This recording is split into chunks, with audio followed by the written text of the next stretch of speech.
When Diane Genthner came along in her role with Provena, she had this vision of creating a women's health center. And I think probably what happened mainly is that I happened to come along at the same time and have a strong interest in breast cancer. We already had a mammotome biopsy instrument here, but it wasn't being used. So at first I went away to get trained on it, and then what happened, one thing led to another. I mean, the Provena USMC got the digital mammogram. The ultrasound technicians became very active with ultrasounds of the breast. We started out first with doing the ultrasound-guided mammotome biopsies, and then even though 10 years ago we looked at doing stereotactic biopsies, the hospital was never able to get the stereotactic table. I think what then happened, because of Diane's interest and my interest, a stereotactic table was bought, and last September we started doing stereotactic guided mammotome biopsies.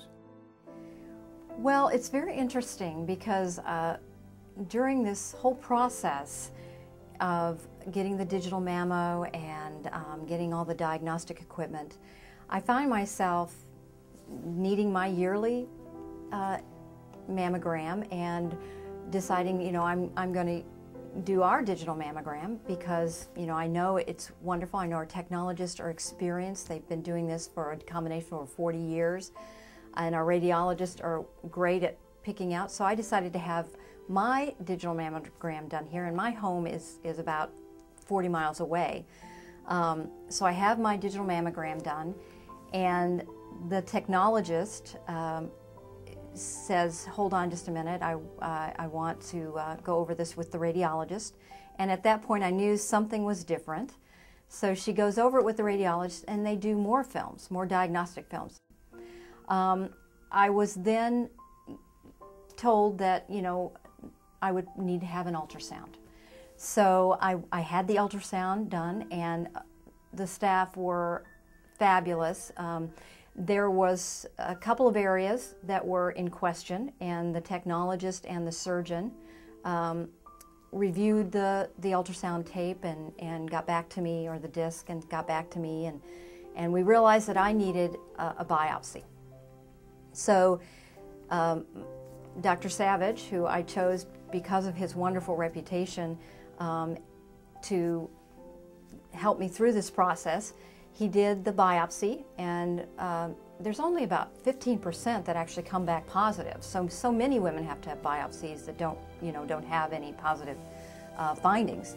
But in my case, I was diagnosed with breast cancer. So it's very ironic, because from there it was, how is that? Just looking back at everything that happened, it was like meant to be. I knew that I was at risk. I have a mother who had breast cancer and passed away from complications of the treatment. I have family that have had breast cancer, so I know that I was at risk, and I was doing everything I was supposed to do.